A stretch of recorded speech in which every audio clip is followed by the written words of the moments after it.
Orientação Espírita, o seu canal de espiritismo no YouTube, esclarecendo e consolando através dos princípios espíritas. Faça a sua inscrição e renove sua vida. Vamos juntos fazer um mundo melhor. Em todos os momentos, o Livro Espírita é a melhor companhia. Comprando em marcosdemario.com, você apoia a manutenção do canal Orientação Espírita.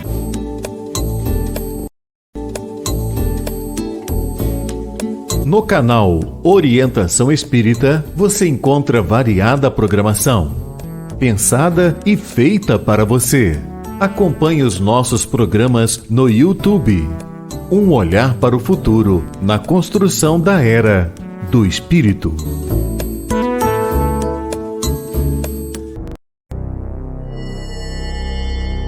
Tem início mais uma edição de Ante os Novos Tempos. Um olhar voltado para a humanidade, através das revelações dos Espíritos, na mensagem consoladora e esclarecedora do Espiritismo. Fique agora na companhia de Marcos Demário. Olá, iniciamos mais um programa Ante os Novos Tempos. Programa que traz para você o Espiritismo ou doutrina espírita, conforme seus princípios, ensinados pelos espíritos superiores, organizados, comentados, codificados por Allan Kardec. Neste programa, nós vamos ter temas da atualidade abordados na visão espírita, para conhecermos a nossa realidade espiritual, a vida futura após a morte e a era do espírito nesta transição para mundo de regeneração. Que possamos, até o final, estarmos de mente e coração abertos para aprendermos com o Espiritismo ante os novos tempos. Perguntando e aprendendo. Iniciando as nossas perguntas e respostas, primeiramente vamos deixar aqui o convite a você para que participe do programa, enviando a sua pergunta, a sua dúvida e mesmo o seu comentário. Você quer saber qual é a visão do Espiritismo sobre determinado tema? Então, aproveite os nossos canais de comunicação e faça a sua participação. Envie então a sua pergunta para que possamos estudar, compreender e aprender através do Espiritismo. E hoje nós selecionamos 5 participações. Vamos iniciar lá no Nordeste brasileiro, porque nós vamos até Salvador, Bahia, e vamos dar a palavra a Luzia, que nos enviou a seguinte pergunta: a reencarnação acontece sempre na Terra? Ou podemos viver também em outros mundos no universo?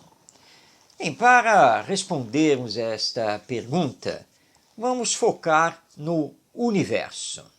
O universo é composto de bilhões de galáxias, e essas galáxias são compostas por bilhões de astros, de estrelas. Seria lógico termos vida apenas e tão somente num único planeta de todo o universo? No caso, estamos obviamente nos referindo ao planeta Terra. Mas por que essa imensidão universal para ter vida em apenas um planeta entre bilhões que existem no universo? Podemos também fazer o seguinte raciocínio. Um engenheiro vai construir a sua casa, sua morada, e ele resolve construir uma casa grande. E ele acaba fazendo um projeto para transformar a casa num palácio. E o palácio vai ter 1000 quartos. sendo que ele vai ocupar apenas um. Essa construção teria lógica? Nós diríamos que não, porque se vamos ocupar apenas um aposento, por que estamos construindo uma casa com 1000 aposentos? Esses raciocínios, para entendermos que o pensamento lógico nos mostra que não é possível ter vida apenas aqui na Terra. E sendo o nosso planeta um mundo ainda de muitas imperfeições, injustiças, violência, miséria, pobreza, se o espírito reencarnasse apenas e tão somente aqui, como ele poderia atingir a sua perfeição, a felicidade plena, se a felicidade não pertence ao nosso mundo? Então, todos os raciocínios nos levam a crer que o espírito, na sua caminhada evolutiva, neste momento, ele está vinculado ao nosso planeta, que é considerado um mundo de expiações e provas, e está fazendo então as suas reencarnações aqui. Mas que na medida em que ele progredir do ponto de vista moral, ele poderá passar a outra humanidade, pertencer a outro planeta, na nossa galáxia ou fora dela, para dar continuidade às suas experiências e ao seu crescimento espiritual. Porque a vida existe em todo o universo. E o espírito, que somos todos nós, presentemente estamos aqui encarnados, como outros estão desencarnados, o espírito é destinado a chegar à perfeição. Não é possível fazer toda a caminhada evolutiva somente reencarnando aqui no nosso planeta. Então, todo o raciocínio, todo o pensamento lógico nos leva então a entender que existem muitas moradas na casa do nosso Pai e que nós vamos então paulatinamente indo para o mundo de regeneração, vamos reencarnar em mundos felizes, em mundos celestiais, até chegarmos à perfeição e não termos mais necessidade de reencarnar. Portanto, a reencarnação não acontece apenas aqui no planeta Terra. Aliás, nós aprendemos com o Espiritismo que já tivemos reencarnações em mundos primitivos, anteriores a este estado de expiações e provas do planeta Terra. E haveremos então de prosseguir, e nesse prosseguimento nós podemos evoluir, progredir muito mais do que a humanidade terrena. E nesse caso, nós sairemos dela para compor uma outra humanidade. Na Revista Espírita de 1858, Allan Kardec traz mensagens do espírito Mozart, esse mesmo, Wolfgang Amadeus Mozart. E ele então afirma e dá provas de que ele estava naquele momento, reencarnado em Júpiter, porque ele não fazia mais parte da humanidade terrena, mas sim da humanidade do planeta Júpiter. E é assim, então, que prosseguimos na nossa caminhada até a perfeição. Então, a reencarnação, enquanto tivermos necessidade dela, ela se dará nos diversos mundos, de acordo com as experiências e aprendizados que ainda precisemos ter, e sempre de uma forma cada vez mais espiritualizada. Bem, nós vamos sair agora lá de Salvador, Bahia, com a nossa Luzia, e vamos passar a palavra ao Breno. E o Breno é de Campinas, no estado de São Paulo. E ele enviou a seguinte indagação: como o espírita deve se conduzir diante dos desafios da vida atual, ante a corrupção, o materialismo e o egoísmo. O espírita deve se conduzir de acordo com os ensinos morais do Evangelho. Porque o espiritismo revive na sua pureza, no seu significado profundo, as lições do nosso Mestre Jesus. E seguir o Evangelho é ser honesto, caridoso, tolerante, compreensivo, trabalhador e assim por diante. Esse é o nosso parâmetro. Mesmo diante do egoísmo, do materialismo, da corrupção, da violência, o espírita deve ter a conduta do bom cristão, do ser ético, solidário, fraterno, honesto, em toda e qualquer circunstância, trabalhador e que vai cumprir, sim, a lei, que aí está, e que, claro, poderá perfeitamente, como cidadão do mundo, poderá trabalhar e deve trabalhar para que as leis humanas se aproximem cada vez mais das leis divinas, exercendo, portanto, o seu papel cidadão na sociedade onde ele está inserido. E sempre manter a esperança, porque o espírita sabe que Jesus está no leme, é o governador espiritual. E as crises morais, elas acontecem, mas prenunciando uma nova etapa de progresso moral, uma nova etapa evolutiva. As crises muitas vezes são necessárias porque vamos cultivando zonas de conforto através do egoísmo e do orgulho que acarretam o mal, a dor, o sofrimento e que nos leva então a essa crise onde rediscutimos os valores da vida. Então tenhamos calma, confiança, fé, esperança e perseverança, continuando o nosso trabalho como semeadores do Evangelho no mundo, à luz da imortalidade da alma, da vida que continua após a morte. Não somos abandonados. As equipes benfeitoras espirituais estão trabalhando incessantemente, incansavelmente pelo nosso bem, pela orientação espiritual moral para a nossa jornada terrena.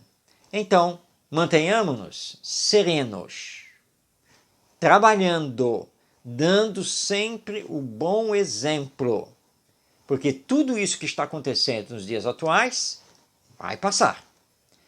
Mas lembrando, somos os construtores do bem, somos os construtores de nós mesmos e da sociedade. Por isso o espírita deve compreender que não deve ficar esperando, aguardando as benesses dos céus. Ele precisa fazer a sua parte na construção de uma nova sociedade humana, uma sociedade humana mais moralizada e espiritualizada. E jamais perder a esperança nos dias melhores, que mais cedo ou mais tarde eles virão e vamos então colher os frutos desse nosso trabalho perseverante no bem, no amor, na moralização e espiritualização de nós mesmos e com o nosso exemplo dos outros. Essa tem que ser a conduta do verdadeiro espírita. Muito bem, continuando, nós vamos descer, porque nós estamos em Campinas, São Paulo, e agora nós vamos até a Cláudia, e a Cláudia, ela reside na cidade de Porto Alegre, a capital do Rio Grande do Sul.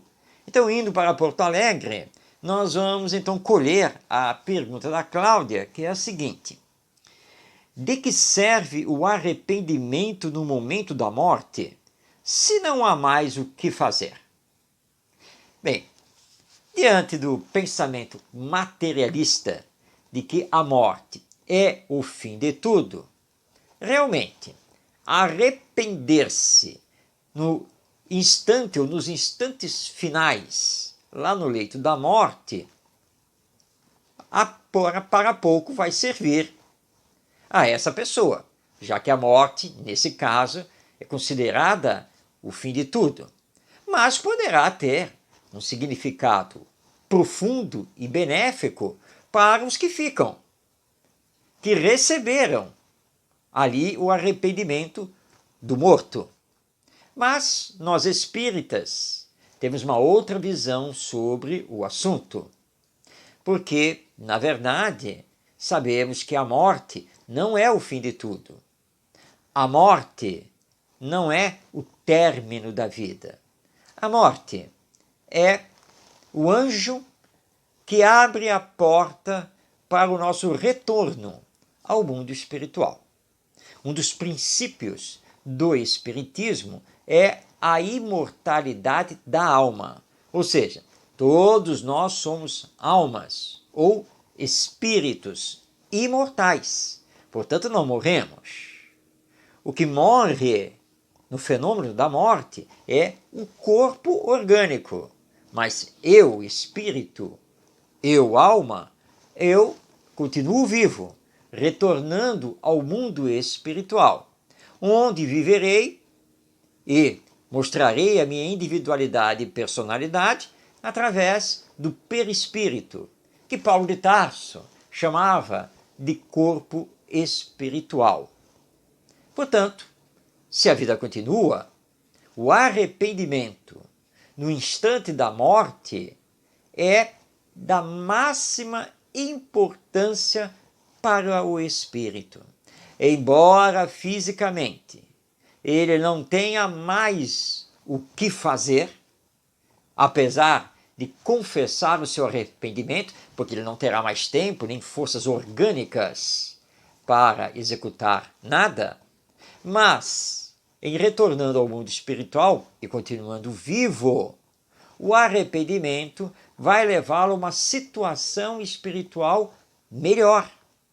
E ele poderá então desencarnar de uma maneira mais tranquila, recebendo então o apoio dos amigos espirituais, se restabelecendo de uma forma mais breve e podendo iniciar então, já no mundo espiritual, os seus esforços em reparar o mal que porventura ele tenha feito aqui na Terra, na sua última existência física.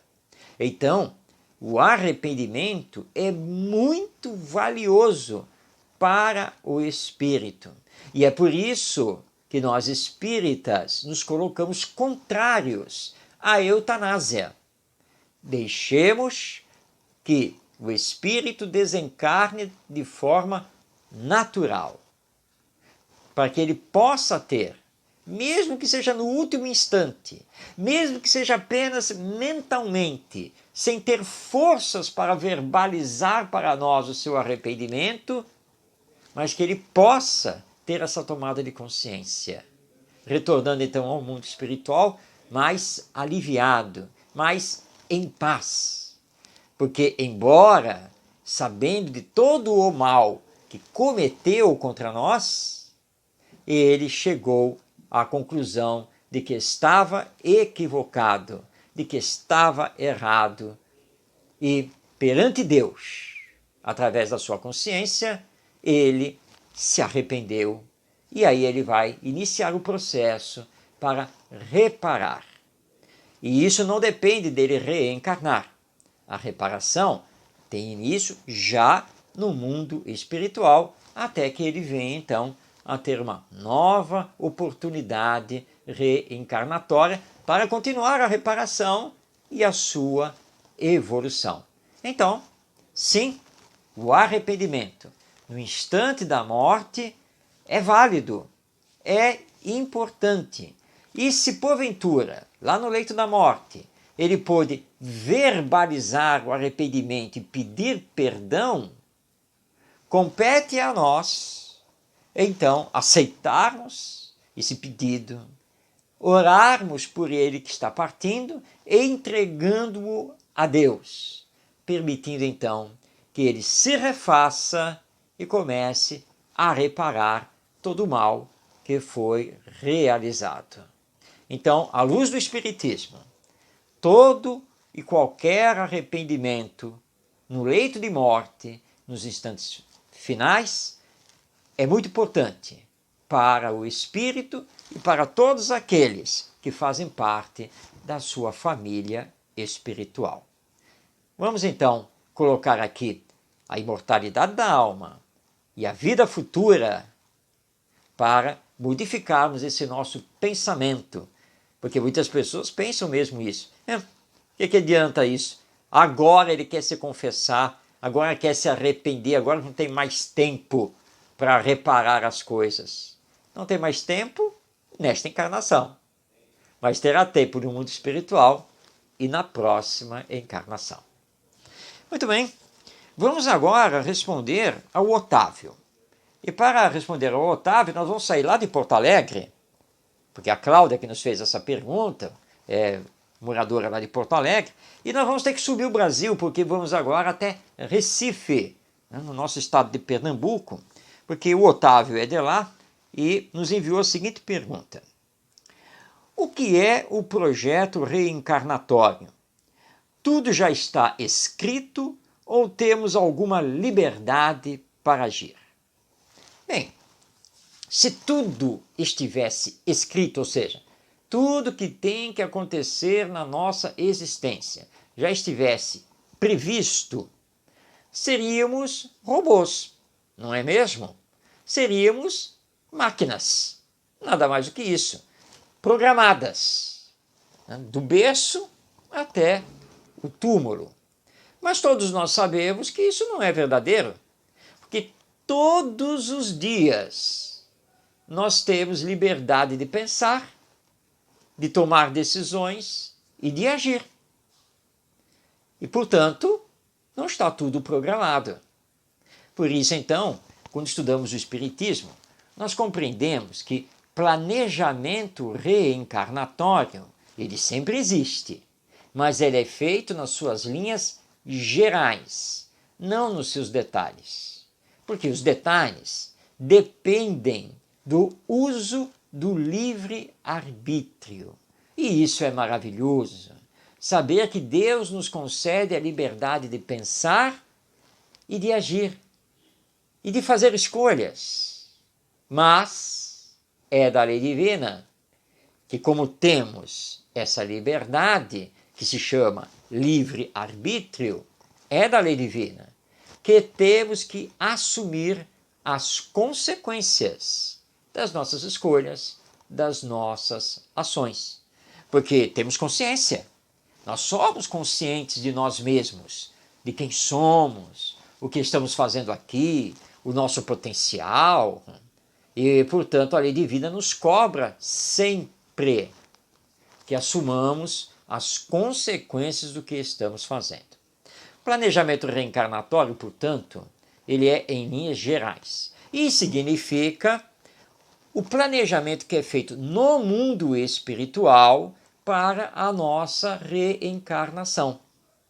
Porque nós não reencarnamos sem nenhum tipo de planejamento. Ninguém cai no mundo terreno de paraquedas.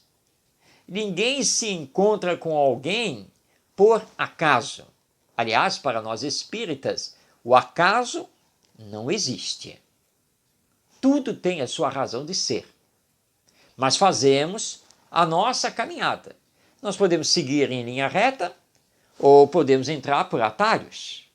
Isso é conosco, assumindo sempre as consequências dessas escolhas. Por isso que no Espiritismo nós nunca usamos a expressão isso já estava escrito, isso estava planejado e tinha mesmo que acontecer. Nunca usamos essas expressões, porque os acontecimentos podem estar ligados à nossa imprevidência, ao nosso egoísmo, ao nosso orgulho, à nossa teimosia, a nossa vaidade. Não que tenhamos ou que tivéssemos que passar por isso, mas provocamos. Por isso, Allan Kardec, em O Evangelho segundo o Espiritismo, no seu capítulo 5, estuda as duas grandes causas das nossas aflições. As causas anteriores, ou seja, aquelas que estão ligadas às consequências do que fizemos em vidas passadas, e aí são as expiações, e aquelas causas que são ligadas à nossa atualidade, pela nossa imprevidência, pelo nosso egoísmo e pelo nosso orgulho. Ou seja, não fazia parte do planejamento reencarnatório, mas nós acabamos inserindo dentro desse planejamento por culpa nossa mesma. E aí é claro que o planejamento, nas suas linhas gerais, vai sofrer então adaptações de acordo com as nossas escolhas. Então, o planejamento reencarnatório é sempre feito em linhas gerais, porque os detalhes, esses, são desenhados, construídos por nós no uso do livre-arbítrio. Muito bem, vamos agora para a cidade do Rio de Janeiro, de onde, na verdade, estamos transmitindo, já que o nosso estúdio fica na cidade do Rio de Janeiro. E nós vamos passar a palavra a Sarita. E ela nos enviou aqui pelo WhatsApp a seguinte pergunta: qual é a realidade da vida espiritual para uma pessoa que aqui na Terra somente cometeu o mal? Bem, para o espírito que foi egoísta, violento e que apenas cometeu o mal, a sua realidade espiritual após a morte é o sofrimento. Não como castigo divino, mas sofrimento como consequência dos seus atos. Mas lembremos que Deus é bom e justo, que Deus é misericordioso. Por isso Deus nos julga, através da sua lei, pelas nossas intenções. É preciso saber o grau de maldade que foi cometida. E se essa maldade, se ela foi planejada deliberadamente pelo espírito, ou se essa maldade derivou, na verdade, da sua ignorância, ou das suas tendências de caráter que a educação familiar não corrigiu. Deus leva em conta todas as circunstâncias. E quando falamos que Deus leva em conta, não imaginemos, porque é uma imagem equivocada, que quando retornamos ao mundo espiritual, nós vamos comparecer a um tribunal e no centro desse tribunal está lá o juiz supremo, que é Deus, e que ele vai nos tecer um julgamento. Não, essa imagem é equivocada. Nada disso acontece. Deus não tem necessidade de nos julgar, porque a sua lei já está gravada na nossa consciência. Então, quando retornamos ao mundo espiritual, nossa própria consciência culpada vai nos levar aos tormentos, aos sofrimentos e às regiões espirituais adequadas ao nosso estado moral. É a lei de magnetismo ou de sintonia. É automático. Mas o espírito que cometeu o mal, mesmo o mal hediondo, jamais fica abandonado. A lei divina vibra no amor. E é do amor que se faça sempre o socorro. Então, os amigos espirituais, os benfeitores espirituais, as falanges espirituais socorristas estão sempre atentas e procurando auxiliar, ajudar, para que esse espírito saia dessa condição para se refazer e começar então a trilhar o campo do bem. A realidade é que muitos de nossos irmãos e irmãs, ao partirem para o mundo espiritual, nessa condição de criminosos, de lesa sociedade, eles podem sim ficar muito e muito tempo em sofrimento no mundo espiritual. Esse tempo pode variar de dezenas de anos a séculos, ou mesmo a milênio. Nós temos diversos casos relatados na literatura mediúnica. Temos casos relatados por Allan Kardec nas páginas da Revista Espírita, nos atendimentos que ele fazia nas reuniões mediúnicas da Sociedade Parisiense de Estudos Espíritas. Cada caso é um caso, porque tudo vai depender também das disposições do espírito após a desencarnação. Se, diante do sofrimento no mundo espiritual, ele vier então a se arrepender e a clamar pelo auxílio, ele estará então encurtando esse tempo de dor, de sofrimento e aflição. Mas, se pelo contrário, mesmo consciente muitas vezes de que está agora no mundo espiritual, ele continuar na maldade, se tornando um verdadeiro líder, um obsessor, é claro que ele vai prolongar e poderá prolongar por muito e muito tempo o seu sofrimento.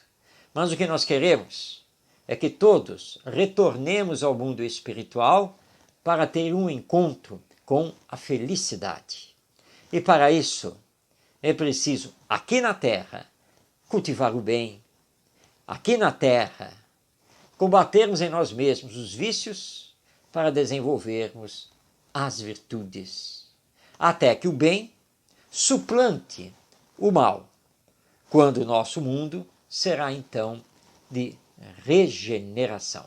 A todos esses que ainda não compreenderam a lei divina, que ainda estão no egoísmo, no orgulho, na maldade, oremos. Oremos por todos eles, encarnados e desencarnados. E quanto a estes últimos, que forem levados pelas equipes espirituais para se apresentarem nas nossas reuniões mediúnicas, que sejam recebidos com toda a fraternidade, porque são apenas os nossos irmãos que estão desequilibrados, estão doentes, nada mais do que isso, e precisam iniciar o encontro com as lições imorredoras do Evangelho.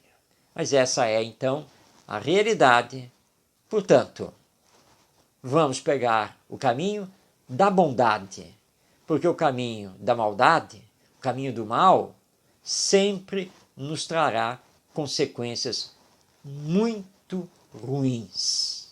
Por isso, nós precisamos aqui na Terra, acima de tudo, cultivar o bem.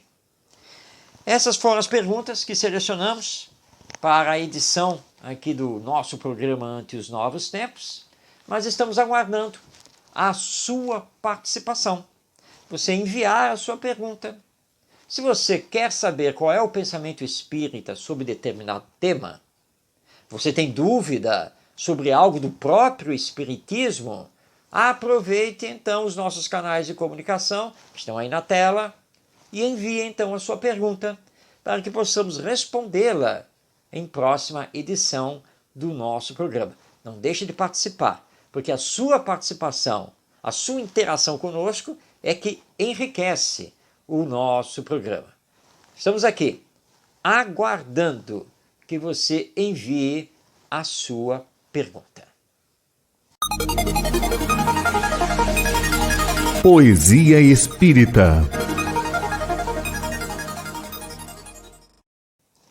Poesia Espírita continua no programa de hoje a explorar o livro Parnaso de Além Túmulo, que é um livro muito falado, ou pelo menos conhecido, por ser a primeira obra publicada do nosso querido Chico Xavier. Mas muitas pessoas não conhecem o conteúdo do Parnaso de Além Túmulo. E não conhece porque é um livro só de poesias. E tem muitas pessoas que acham que poesia é uma coisa muito chata. Pelo contrário, poesia é a beleza da alma. Ler poesia é se encantar e se engrandecer. Ainda mais a poesia que explora o bem, o belo e a espiritualidade.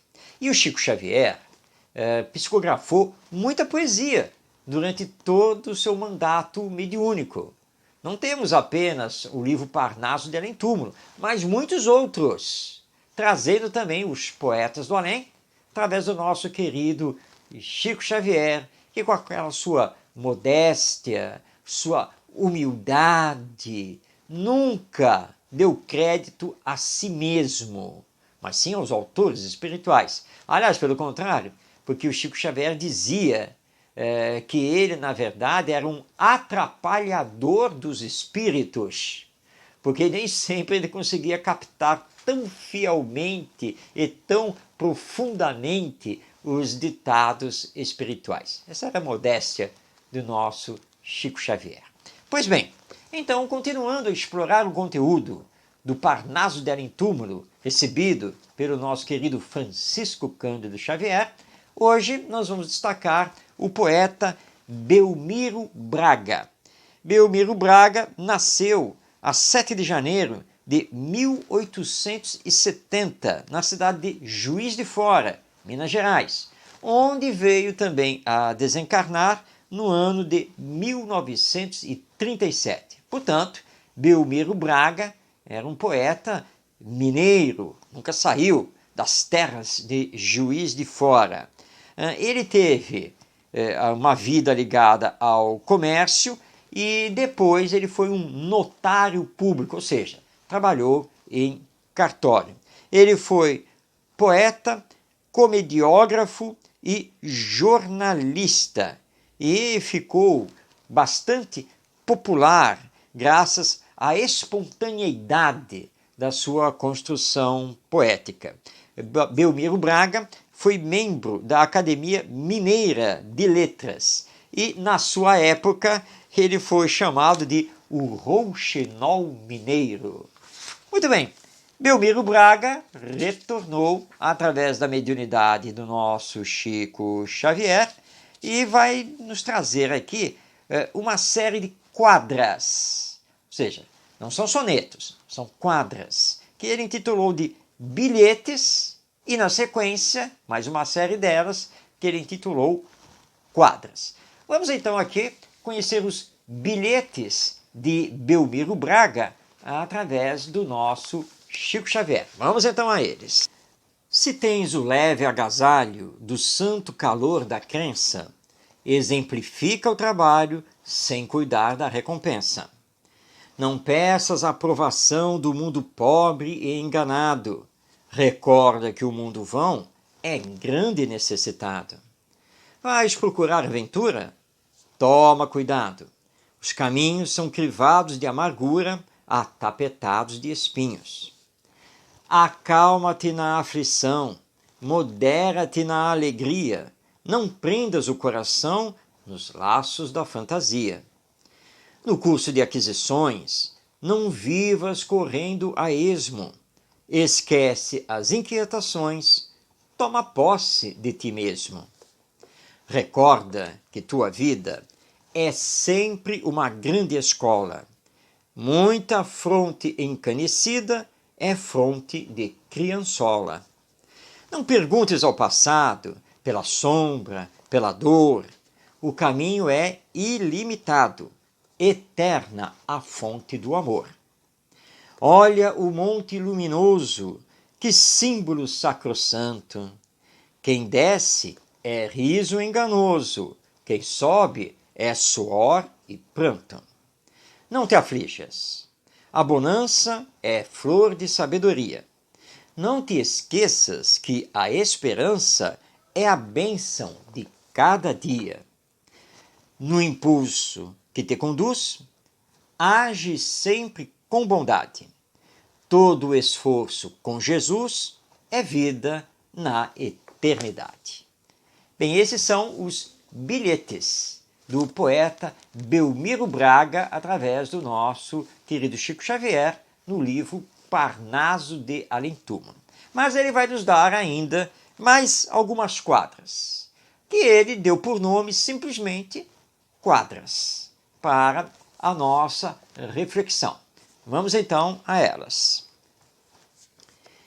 Ai de quem busca o deserto de torturas da descrença.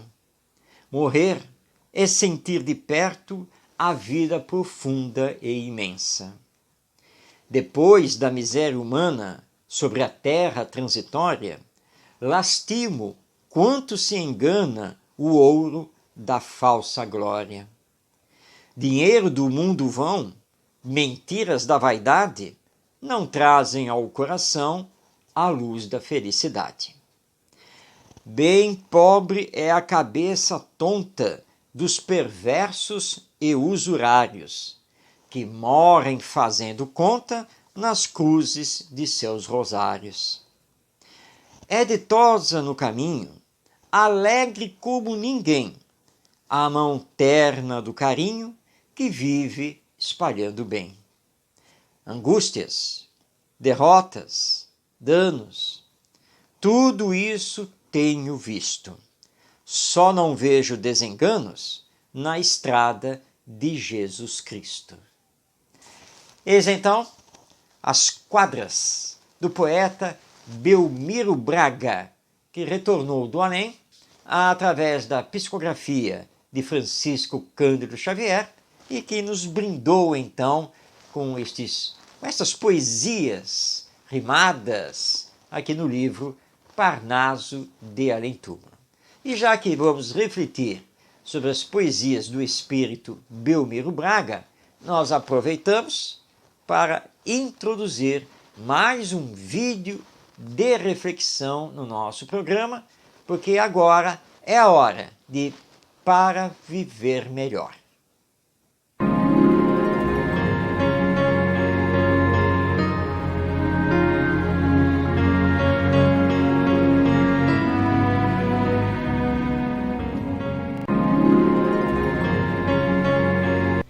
Você tem dificuldade em perdoar? Não perdoar é dar mostras de falta de inteligência, pois já está comprovado pela ciência médica que carregar mágoa, raiva, frustração, ódio desequilibra o organismo, gerando doença. E mais, todas essas coisas também geram desequilíbrio emocional e espiritual. O perdão fica muito mais fácil quando estamos com Jesus, que nos ensinou que só devemos fazer aos outros aquilo que gostaríamos que os outros nos fizessem. Caminhar com Jesus é colocar suas lições e exemplos no coração e fazer todo o possível para praticá-las no dia a dia. Quando fazemos isso, perdoar fica bem mais fácil, porque teremos aprendido a não nos ofendermos. Aproveite e pense. Amar e não sentir ofensas não é o verdadeiro espírito da mensagem do Evangelho? Se você gostou desta mensagem, compartilhe.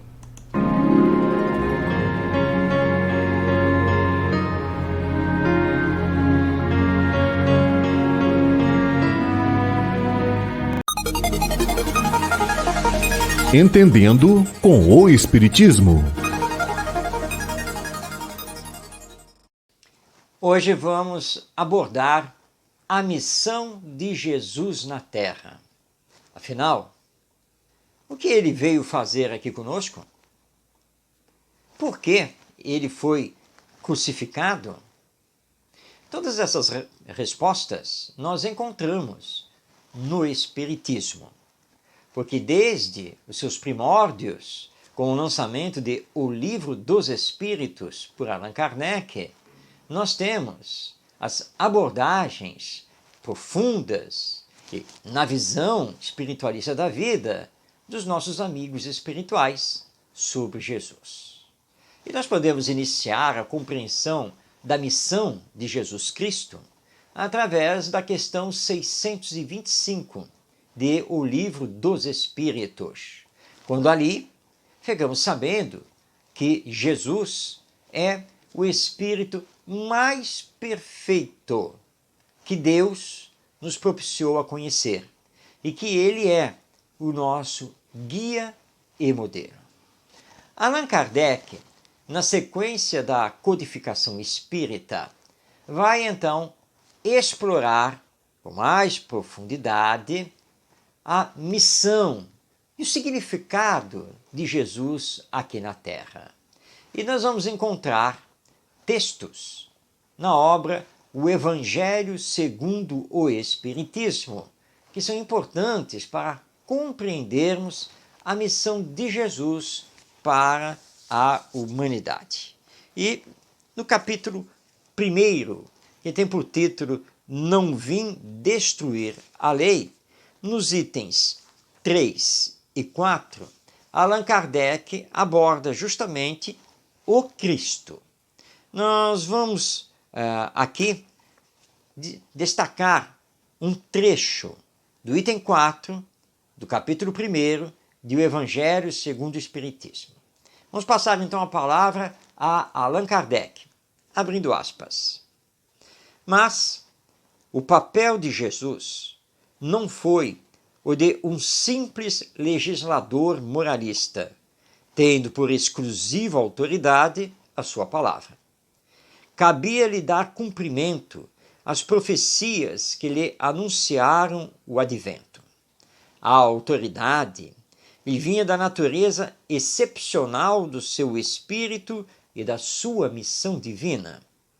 Ele viera ensinar aos homens que a verdadeira vida não é a que transcorre na terra, e sim a que é vivida no reino dos céus.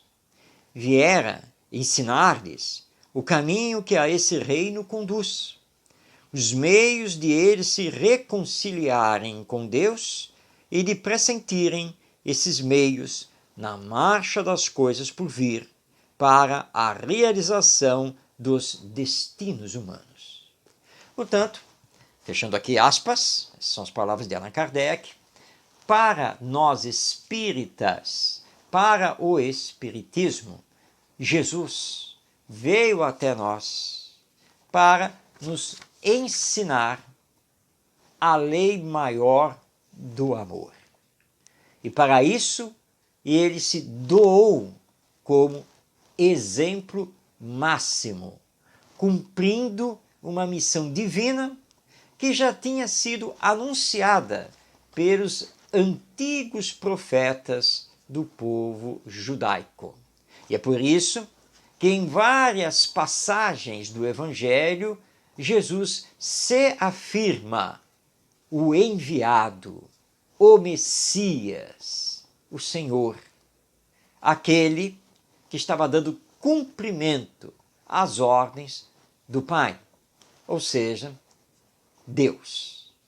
Então a missão de Jesus foi nos revelar a lei de amor e também nos revelar a continuidade da vida após a morte.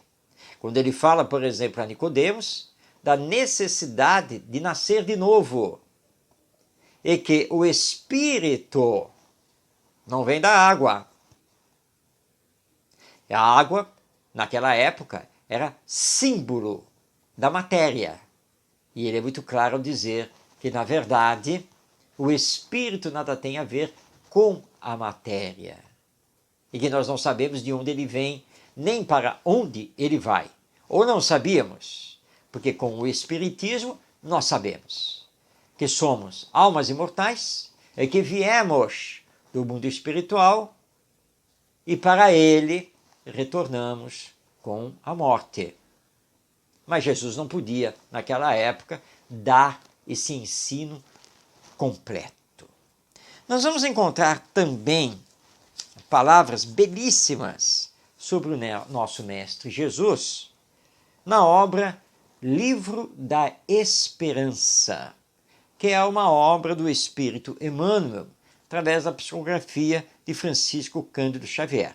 Em Livro da Esperança, Emmanuel estuda passagens de O Evangelho segundo o Espiritismo.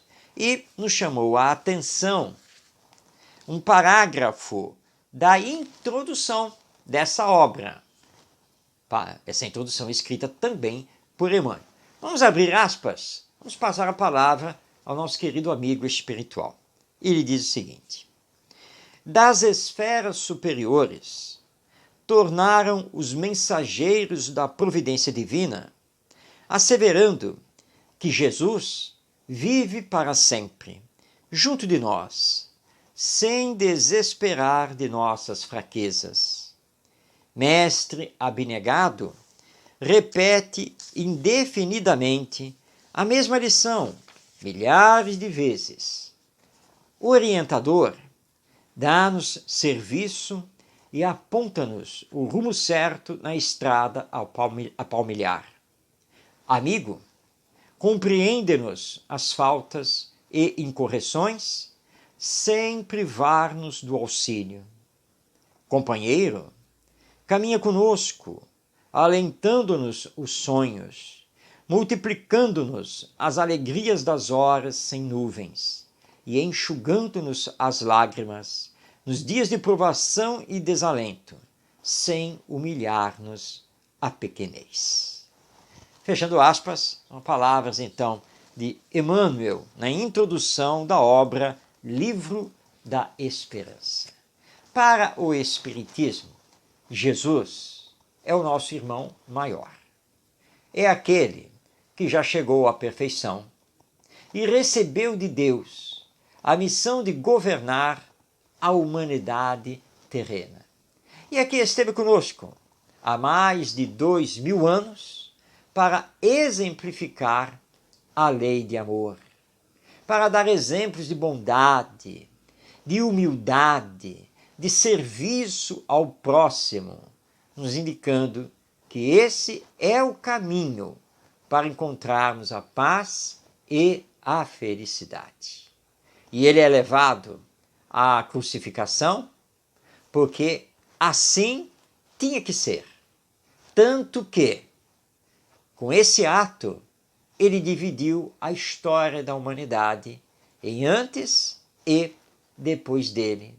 E mesmo para aqueles que não são cristãos, que não seguem o Evangelho, porque pertencem a outras doutrinas religiosas, todos são unânimes em reconhecer em Jesus uma grande alma, uma grande figura, um grande profeta.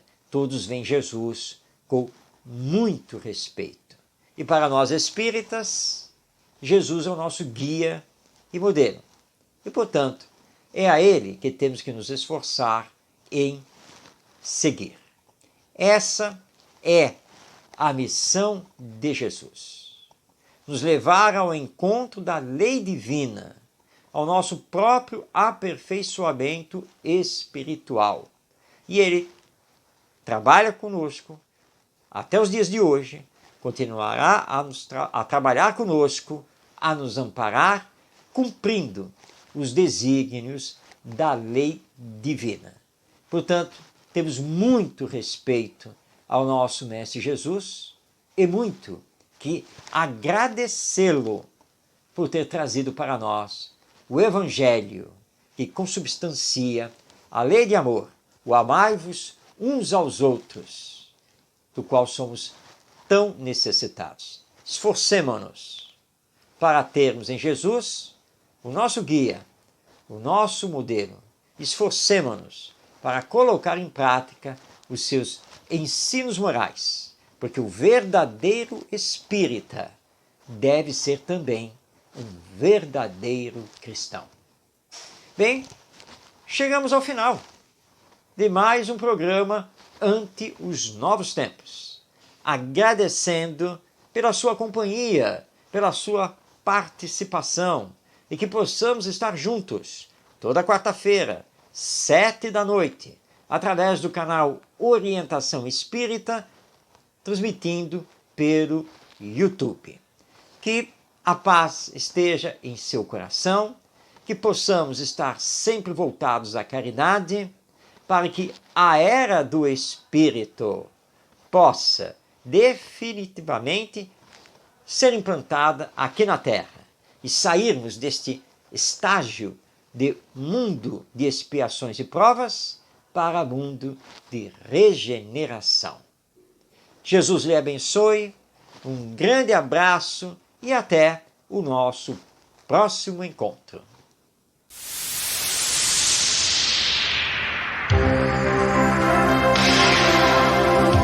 Um olhar voltado para o futuro da humanidade.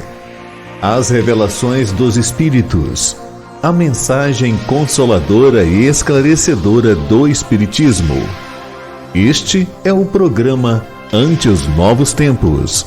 Produção e apresentação, Marcos de Mário.